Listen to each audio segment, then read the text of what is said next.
So this is a case of LAD CTO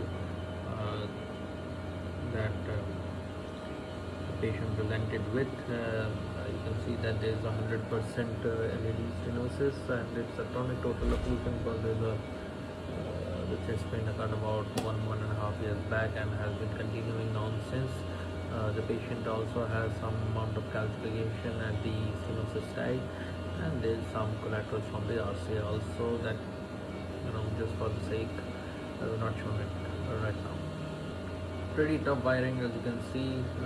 There's a loss of guide wire support, even though we took an XP 3.5. We had kept balloon inside just in case, and you can see the wire is going into a false track and one of the septals probably, but the good thing is that we can now see the boundary after the wire has crossed. Also, I must tell you that initially we took a BMW, the workhouse wire.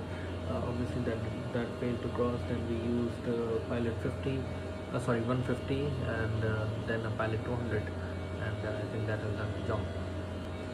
So the pilot has crossed, and yes, you can now see the vessel margin quite clearly, and now this is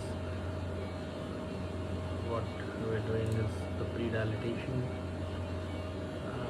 And after the pre-dilatation we can see that the vessel boundary very clearly. Also, we've shifted now with our own workhouse again, that is the BMW. Okay, and this is a stent expansion, the 3.5 mm by 36 mm stent that we've used here, and the post dilatation.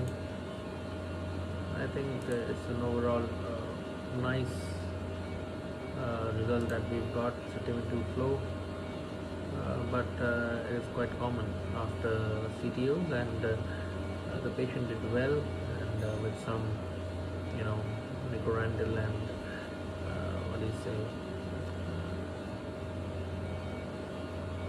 adenosine. I think the TIMI flow was achieved, and very good results overall.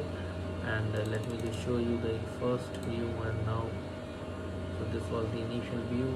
There's 100% stenosis right here, and this is the final view.